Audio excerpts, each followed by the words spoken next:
Hey guys, and welcome to Ozzie Reviews. Well, today I'm going to run a test with the Tikka A1 tac rifle, and how this has come about is I was talking to a friend of mine recently who had bought one of the rifles, and he's right into long range shooting, and he said, do you realise that the muzzle brake on the Tikka A1 tac is an actual 338 diameter? And I said, no, I had no idea. I didn't particularly take a lot of notice of it. So I took mine off, and sure enough, you can see clearly there that it's 338 diameter. It's definitely not made for the 6.5. So a little bit disappointing, to see that. I would have liked to have seen a muzzle brake that's, specific for the caliber that I'm using. So why should it matter? Basically, guys, the muzzle brake or muzzle brakes in general, how they work is a projectile obviously will pass through, and the gases behind the projectile should be trapped and vented out of the port. So obviously if you've got a substantially oversized muzzle brake, well, you're not achieving that maximum effectiveness of what the muzzle brake should do, and that's reduce recoil.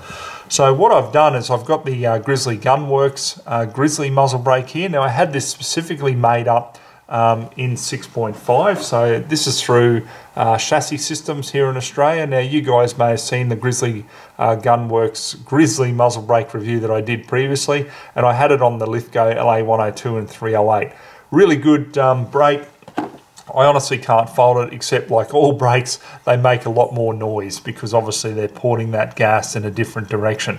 So yeah, this is going to be a very interesting test because, as you can see, there is a substantial difference between 6.5 and 338. So I really do believe that I'm going to get a lot more effective recoil reduction by using the Grizzly muzzle brake, but we'll soon see. So let's get out on the farm now, guys, and run the test. This is going to be very interesting to see the results of. Okay, so what we'll do, guys, is we'll get the Grizzly brake off and we'll put the original Tikka one back on. I've just had this one on mine because I like the look of it. So what we've got here is the Hornady 147 grain ELD match. So it's the heaviest factory ammo that you can get for 6.5, so therefore it should recoil the most.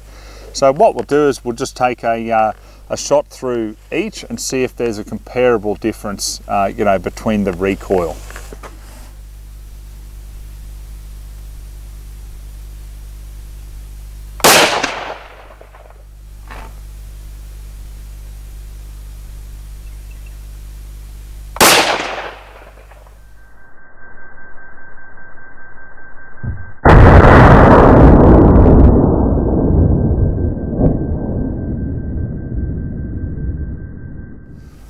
Alright guys, so I've just had a look back on the slow-mo there, and it's very interesting, the results, isn't it?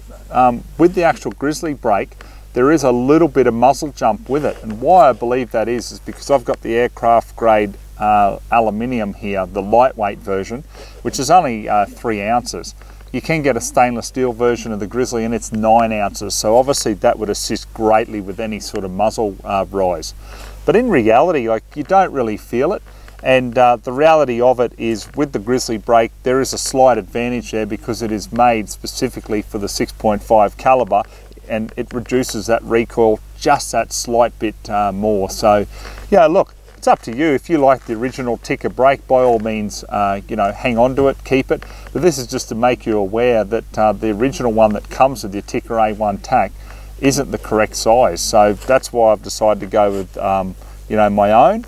And I do like the Grizzlies. I like the look of them and they perform well, so that's why I went that way. So if you want to have a look at them, have a look at Chassis Systems here in Australia. If you don't like the look of them, hey, go for something else. I'm sure you'll find something that'll look pretty good on your rifle. Alright guys, thanks for watching. So till next time, we'll catch you then.